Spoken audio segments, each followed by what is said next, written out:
Ever hear a whisper in the dark and think, that's a tomorrow problem? Welcome to Not My Ghost, Not My Problem, where hosts Jen and Kelly share listener-submitted ghost stories, haunted places, and chilling mysteries, all with a wicked sense of humor. It's spooky, it's hilarious, and it might just make you second-guess that shadow in the corner. Believer or skeptic, there's always room around their campfire. Search for Not My Ghost, Not My Problem on Spotify, Apple Podcasts, or wherever you listen. Hit play, and remember, it's only your problem if you acknowledge it. Research and recording of Canadian creepies happens on the shared land and traditional territory of the Haudenosaunee and Anishinaabe peoples, many of whom continue to live and work here today. This territory is covered by the Upper Canada Treaties. A key treaty governing this territory is the Dish with One Spoon Agreement. This treaty between the Anishinaabe, Mississaugas, and Haudenosaunee people binds them to share and protect the land.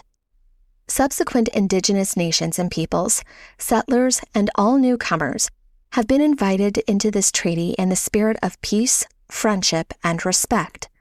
We all share the responsibility of ensuring the dish is never empty, meaning we must take care of the land and the creatures we share it with. Welcome, wanderers, to journey down the crooked path, a place where the stories are stranger, the shadows stretch longer, and the things that go bump in the night might just be listening. I'm Amanda Joy, your guide into the eerie, the forgotten, and the downright bizarre. Here, we step off the well-lit roads of Canadian creepies and venture into the murky corners of history, folklore, and the unexplained, where the whispers grow louder and the truth is never quite what it seems. So let's take a deep breath, watch your step, and whatever you do, don't look back. Once you start down the crooked path, you never know what might follow. Last week, we explored the depths of the St. Lawrence and some of the more unsavory creatures lured to be lurking beneath its surface. We focused mostly on the Indigenous lore and stories, and many of those stories involved snakes, but they weren't just animals, they were forces. They created storms, they represented danger and ancient power, and protected territories. But even outside of their traditional stories, maritime accounts have a history of people who saw something they couldn't believe.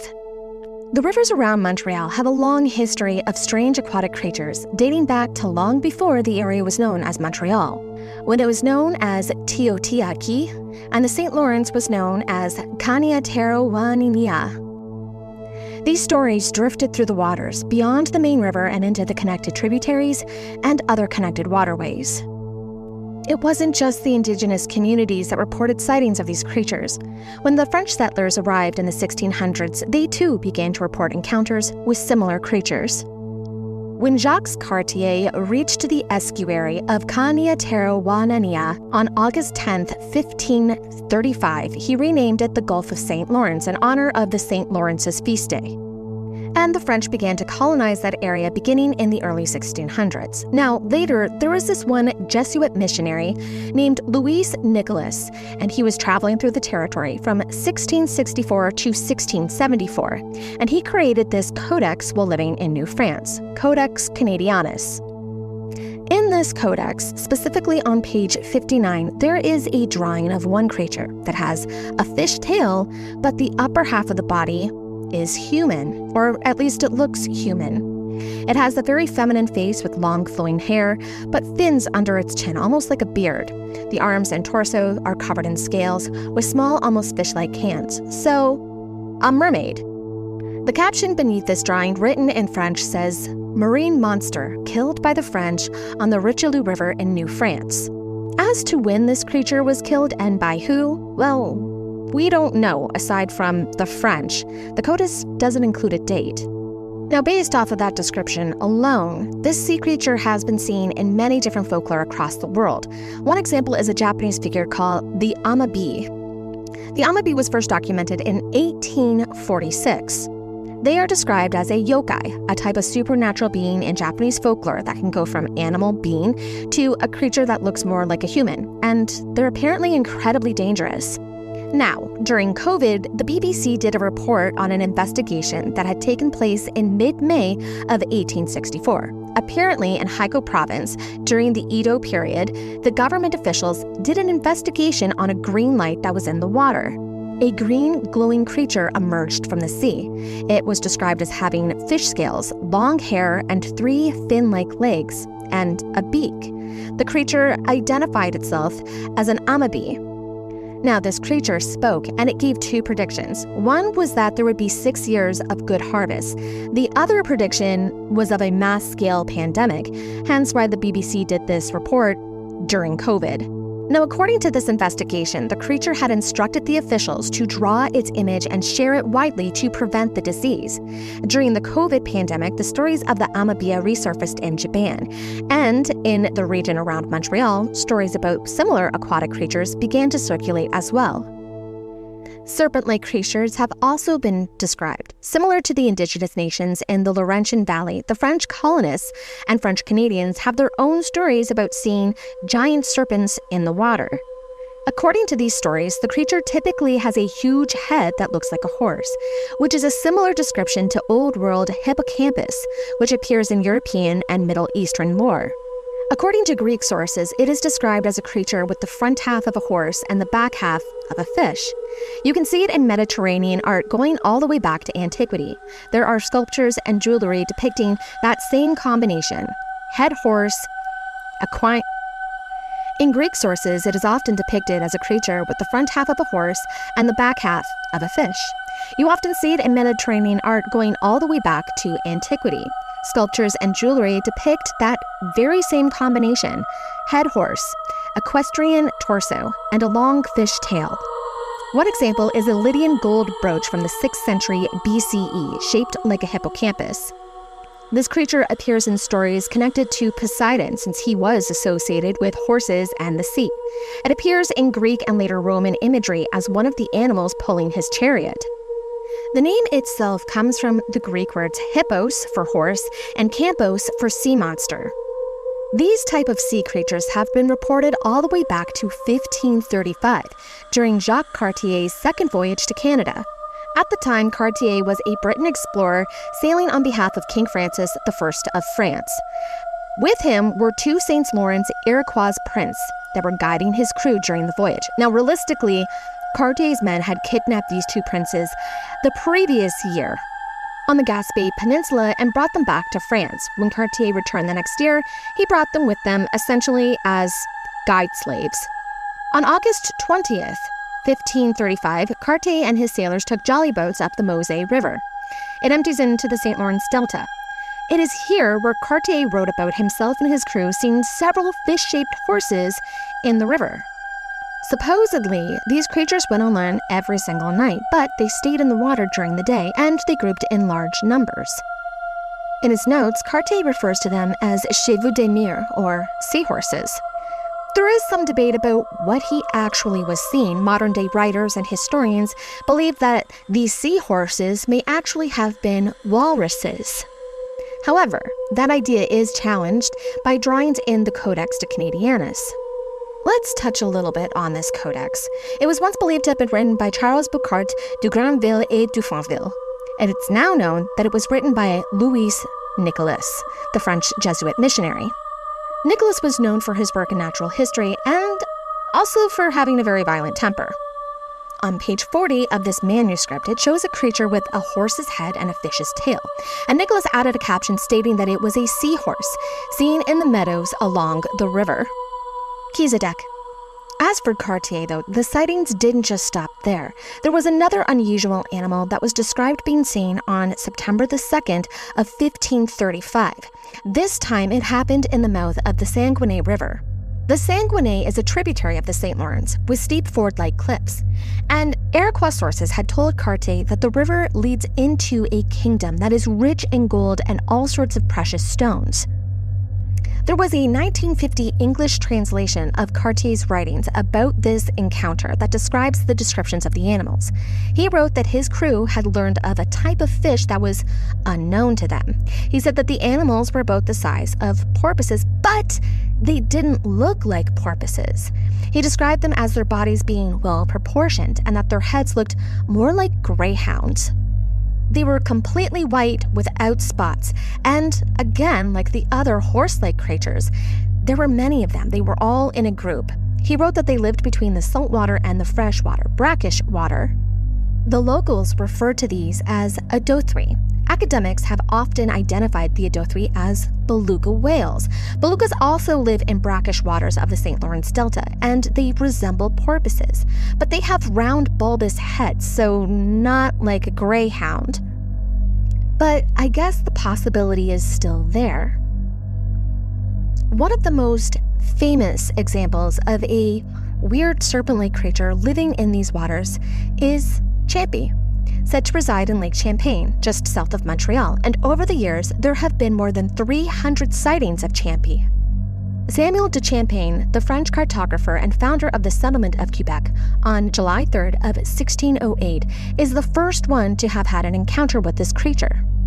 What Samuel apparently saw would later become known as Champy, and he saw this creature while he was out exploring and mapping the area. He had written that he spotted about a 20-foot-long serpent that was as thick as a barrel with a head shaped like a horse. Now, Samuel had built this settlement near the site of Charlesbourg Royal, a colony that Cartier had established earlier in 1541. Charlesbourg Royal is located near an old Iroquois village that Cartier was known to frequently visit during his St. Lawrence exploration. And over the following decades, many French adventurers followed suit and founded the Trois Rivières and Montreal further upriver. These settlements were what formed the colony of Canada within New France, and they existed for about 150 years while facing many conflicts with the Iroquois Confederacy during the Beaver Wars. Now, remember, at this time, there's also British forces in Canada, and the French faced many English assaults during 4 major intercolonial wars. The British conquered New France in 1760 during the 7-Year War and replaced the French rule in Canada. Immediately following the 7-Year War, which ended with the signing of the Treaty of Paris in 1761, the area was renamed as the province of Quebec. Now, throughout this period, the St. Lawrence River served as the main route for farming, transport, as well as military movement, meaning it was the site of battles that affected control of the region, like the 7-Year War. It was mostly used for moving furs, ammunition, passengers, and mail. Now, there is no known written records from the 17th or the 18th century of farmers, priests, soldiers, or even sailors describing any sort of encounters with any sort of giant snakes. Reports of giant serpents in the St. Lawrence began to appear again in newspapers during the 19th century. So, well after Samuel de Champlain had first seen what we know as Champy. One of the very first newspaper reports to ever describe anything that looked like Champy came from a report in the Portsmouth Journal on July 29th of 1826. In this article, the paper described a large snake-like animal seen in a place called Jean-Baptiste. The article said that this snake had coiled itself around a 30-foot tree from top to bottom. It was said to be as thick as a common water pail. Now, at the time, there were several cattle like horse and sheep that were reported missing in the area. So when you heard of this giant snake, people automatically assumed that the snake was responsible for the missing animals. And that's what the Montreal editor claimed in this article. So where did the article get this information from? Well, apparently a landowner and several men said that they had seen this creature moving through the grass and some of the plowed fields before entering a wooded area. 3 weeks later, though, that same publication came forward and said the story was a hoax. Apparently, a farmer had found a very large patch of strawberries on his land, and he wanted to scare people away so they wouldn't destroy and collect the strawberries, so he came up with this huge snake story to keep neighbors away. However, there are still sightings to this day that are believed to be real sightings of Champy. Hoax or not, other newspapers have reported stories about a sea creature living in the St. Lawrence. On July 15th of 1835, a Kingston newspaper printed a report from Captain Kellogg of Sackett's Harbor in New York. Kellogg said that on a routine voyage from Rochester to Kingston, he encountered something unusual. Now, Lake Ontario has a long-standing creature traditions in Huron and Seneca communities. And Kellogg said that during a routine voyage from Rochester to Kingston, he spotted something unusual.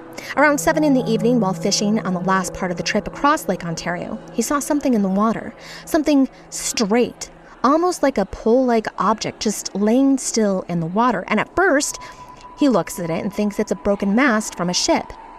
But he sits there and he's watching it more closely, and it starts to move towards his schooner, the Polyphemus.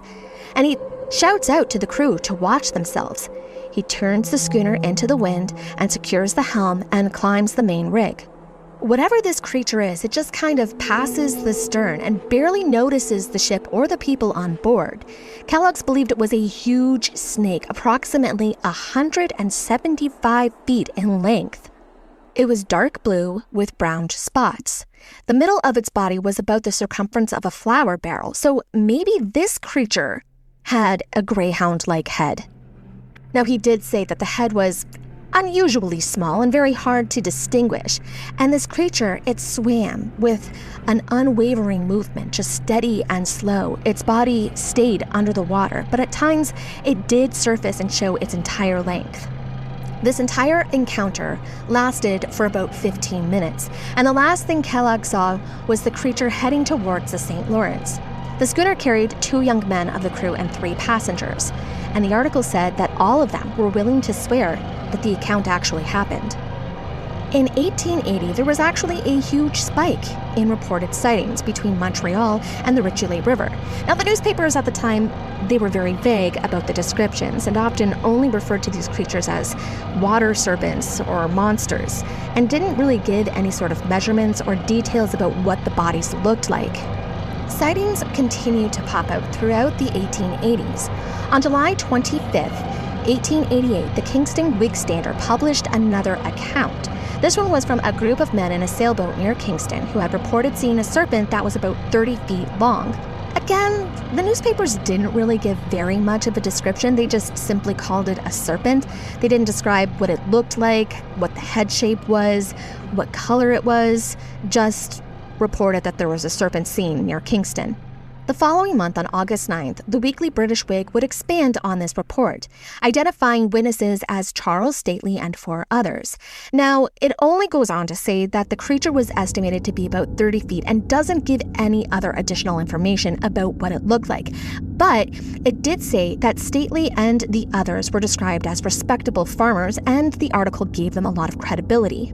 However, in July of 1888, there was another encounter that gave a bit more of a description from a guy named W.C. Sykes. Now, Sykes was rowing near this marshy shoreline between Round Island and the New York mainland when he saw something large and black moving rapidly across the surface.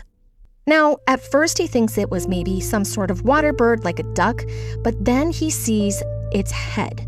The creature rose its head about a foot or more above the water, so Sykes could see that it was at least 8 inches wide. When the head submerged into the water again, it created a wave that was about 30 feet long. So this, to Sykes, said that it was a very large creature.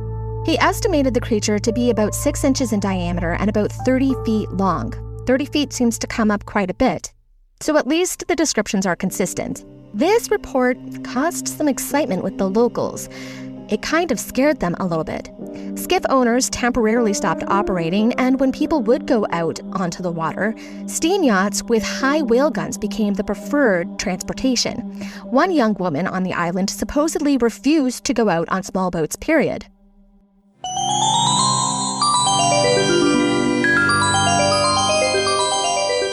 You.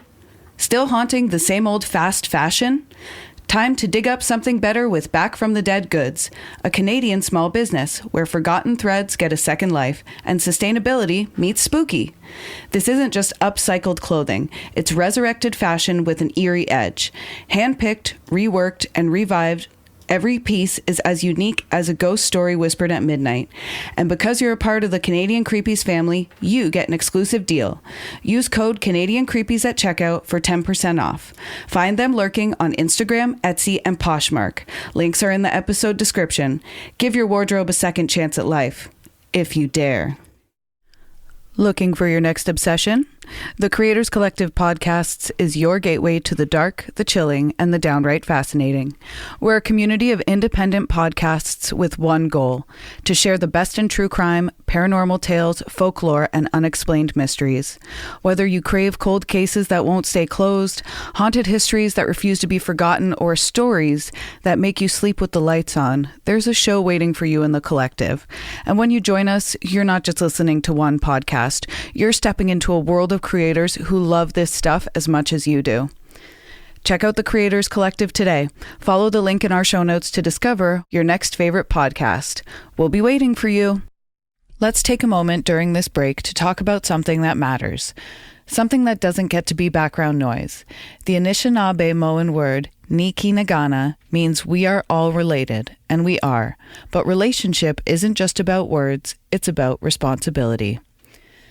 Canadian author Naomi Klein once said, "It is not enough to say that we live on Indigenous land.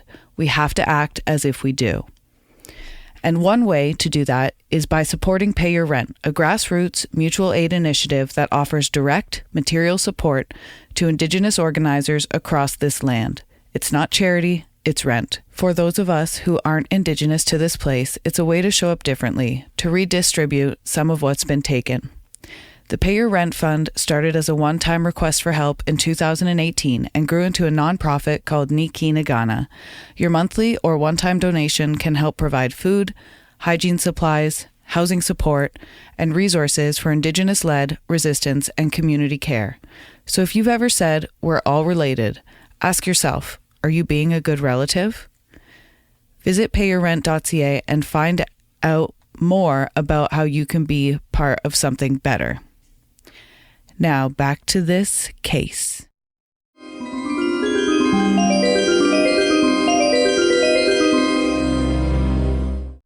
Now, remember earlier how I mentioned that Champy has been reportedly sighted at least 300 times.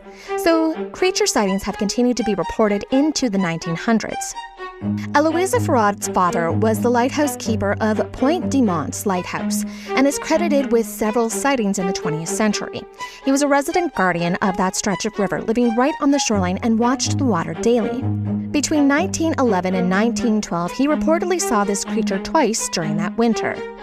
Now, during the winter, the St. Lawrence, it's easy to spot something out in the water. The winters mean ice and harsh weather, so there are fewer vessels, making anything moving in the water kind of easy to spot.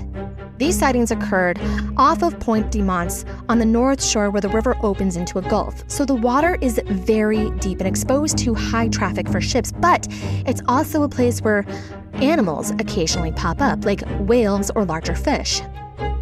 The creature was spotted again in June of 1934, this time by 3 witnesses.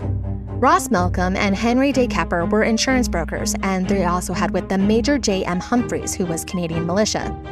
The 3 men were crossing the second bridge of the island of Montreal when Malcolm spotted something large out on the river's surface, and at first he thinks it's a seal. The creature then raises its head out of the water like the earlier sighting, and this is when Malcolm realizes this is no seal at all. Now, none of the men are drinking. They are stone sober, and they decide that this is a sea serpent. In fact, Malcolm says that the creature looks like a picture in a very recent French report, the Cherbourg globster that had washed ashore in the spring of 1934. The Cherbourg globster was a massive unidentified organic mass or cryptid that happened to wash ashore in advanced states of decomposition. It was just west of Cherbourg, France, in February of late 1934. This creature had a long neck, an almost square head and 1 dorsal fin, 2 lateral fins, and no visible legs.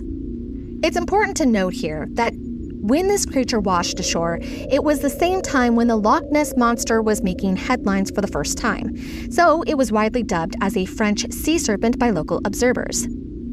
initial reports claim that it was an unknown species, current museum curators and later scientific consensus attribute the remains to a highly decomposed large marine animal like a large whale or a shark. Now, in that same year, the Long Sault Rapids had a sighting as well. It was a gray creature. Long Sault is located roughly halfway between Montreal and the Thousand Islands. Locals in Cornwall, Ontario, gave this creature a nickname, Oscar. Now, the thing about Oscar is that most people didn't describe him as your typical sea serpent, as we've seen in other descriptions. In fact, most residents actually believed that he was most likely a seal. Aside from being gray, the descriptions of Oscar don't match a typical seal. For one, they say that his size was larger than a typical seal's would be, and he moved rapidly through the waters, which also doesn't line up with a seal's habits. Seals are also normally not found that far up the St. Lawrence River, which has led some to believe that it's the same serpent reported in earlier decades. Which brings us to the modern theories about river creatures in Montreal, including the possibility that it's a Greenland shark swimming upriver. Scientists are aware that Greenland sharks do occasionally travel into the St. Lawrence system, some of them traveling to Montreal and beyond it. Now, this river system normally contains bass, rock bass, muskies, trout, salmon, pike, walleye, carp, sturgeon, channel catfish, and walleye. But larger animals are sometimes known to move upstream, including sharks and even whales. Discovery Canada actually produced a program called St. Lawrence, in search of Canada's rogue shark. In this program, it examines the idea that a Greenland shark may have traveled very far inland. It explains that the trip would be unlikely because of fresh water, but it's still a possibility. Jacques Cartier had also seen something that could have resembled a beluga, and a beluga whale in fact did enter Montreal's Old Harbor in autumn of 2012. Belugas can be found living in salt water near Tadoussac, about 500 kilometers downstream. In fact, Tadoussac, Quebec had its own sighting in the summer of 1887. And this particular sighting created a lot of excitement because it's the same place that Jacques Cartier had described his encounter 352 years earlier. Like so many other newspaper reports on sightings, this one was also very sparse. It basically just describes a large serpent-like creature or river monster. There's no account for how long it was, what color it was, the shape of the head, or any type of behavior it may have had beyond it was seen. In fact, the newspapers don't even name any witnesses that saw this creature. And although the people at the time believed that this was the same creature or similar to what had been described before, it is possible that it was just a beluga. They are also known for living in the Arctic Ocean beyond this region, and Greenland sharks share that same type of saltwater habitat. Both species are capable of long-distance travel. In late May of 2014, there was this surfer who was surfing in freestanding waves for a few hours just behind Habitat 67 when she saw something unusual. It was a creature that she described as a mix between a large snake and a fish with fins that was swimming upstream through the rapids. She said it was dark and kind of slimy looking. It moved quickly through the rocks and waves, and she estimated it to be about the length of a bus, but not as thick as a bus.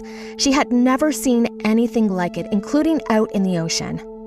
This particular area is high-energy turbulent zone where deep channels, strong currents, and freestanding waves create conditions that can make large animals appear distorted, elongated, or even partially hidden. Because of this, there are several different interpretations as to what this woman may have seen, and these type of theories can be connected to any of the other sightings.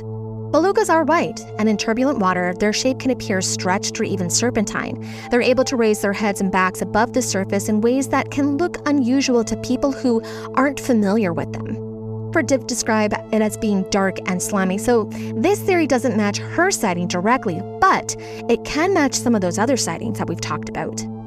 Greenland sharks are dark, large, and slow-moving, so that slow-moving part doesn't exactly line up with the description either, but their dorsal fins are low and not always visible. In rapids, only parts of their body might break the surface. Large sturgeons are also a type of theory. They can reach up to 7 feet or more. They're dark, armored, and in fact slimy. They surface briefly, especially in turbulent water, and their bodies can appear serpentine when only the head or the back breaks the surface. At the end of the day, the St. Lawrence isn't your typical river. It's more like an ocean highway. It's a deep tidal corridor that links inland Canada straight to the Atlantic. And because of that, ocean animals regularly travel further inland than we expect them to. Across all of the sightings, the creature has been described as long and dark, serpentine, fast, capable of moving upstream. It's slimy. Sometimes it has fins.